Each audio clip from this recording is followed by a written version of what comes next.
put the story in a framework in 10 minutes. This morning I was told that I was going to be the first speaker and tell the story before it's been told. Strange things happen at one of these events, but this is an impossible task, but here goes. In 1940, the Council on Foreign Relations in Washington, D.C. decided that that Hitler was going to lose the war and that they should start preparing for the next empire, an American empire.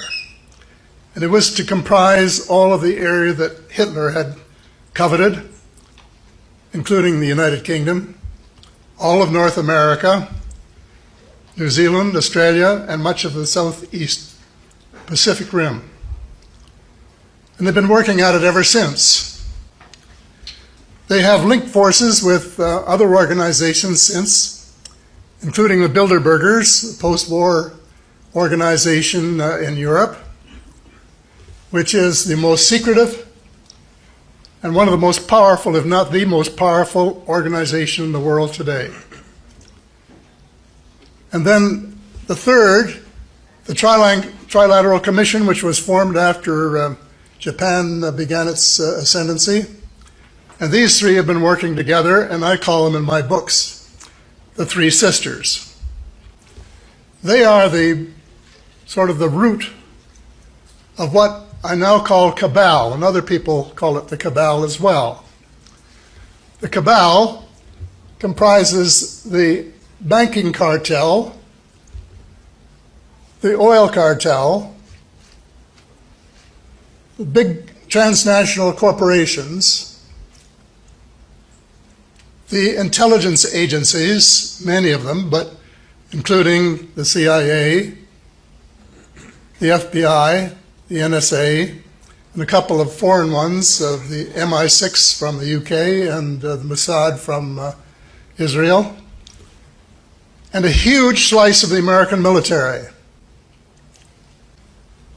And they are the cabal, and they have been running the United States for the last half century, to the point where presidents have been little more than talking heads, and the Congress hasn't had a clue as to what was going on.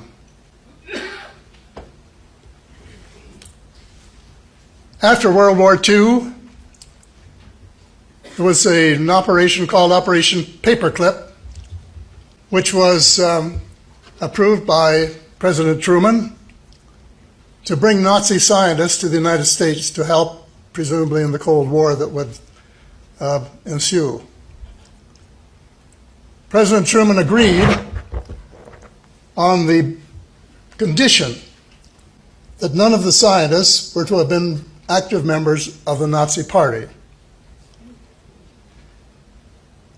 The armed forces who were doing the invitation, the Army in particular, paid no attention to the president. As a former Minister of National Defense, I know how that works. And they recruited the ones they wanted. They gave them new names, new histories, and high-ranking jobs in the United States in the military and civil establishments. They were working on missiles and new weapon systems of various kinds.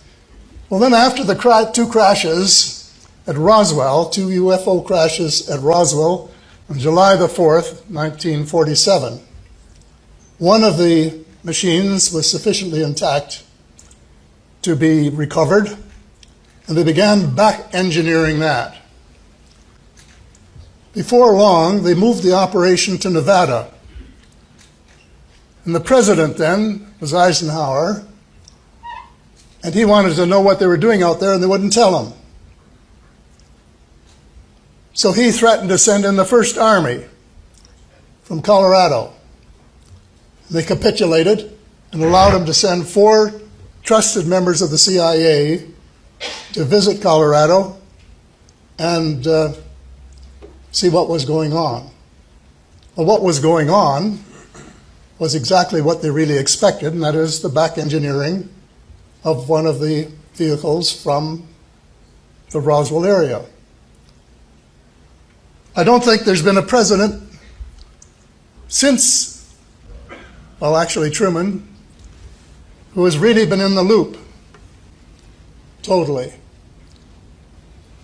President Eisenhower vented his frustration in his final speech to the American people at the time he was retiring from public life. He said, "Beware of the military-industrial complex." And the problem is we have paid no attention to him. An eyewitness who had worked in the company of President Eisenhower said what he was really concerned about was that the ET file had fallen into the wrong hands. And that's what he was really concerned about, and I wish he had said it. But that's, I guess, when the cover-up really got underway in earnest. Well, a lot of water has gone under the bridge since then. This cabal, their end game, is a world government. They're calling it the New World Order, which is unelected and accountable only to them. That's what they're doing. And they're well on the road to do it. And you know, they were smart. They said, we won't do what Hitler did and try to take over all this world, these countries, by military means. We will do it by using our brains and using the monetary system to crush the various countries to the point where the people will be glad to accept a military government. And we will use trade agreements, which are not really trade agreements, but which are, in effect, transfers of power from the people, the elected people, to the banking cartel and the transnational corporations. And they put a thing in the trade agreements which is called the dispute settlement mechanism. And it actually works this way, that if any government, like a provincial government in Canada or a state government in the United States, does something that affects the profits or potential profits of a foreign company, they can sue the government of Canada for lost profits or even lost potential profits, can you believe? They have more rights in Canada than Canadian citizens, and of course it works the same way with the United States. It's wrong in principle. Two final words. The reason they don't want us to know what they're doing is because of too many of us knew what they were doing. They might not be able to get away with it. And the reason that you don't read about it is that if you get a copy of Daniel Estulin's most recent book, he was the writer of The True Story of the Bilderberger. There are several pages, chapter and verse, that show that every major news outlet in the English-speaking world is controlled by a Bilderberger. Thank you very much.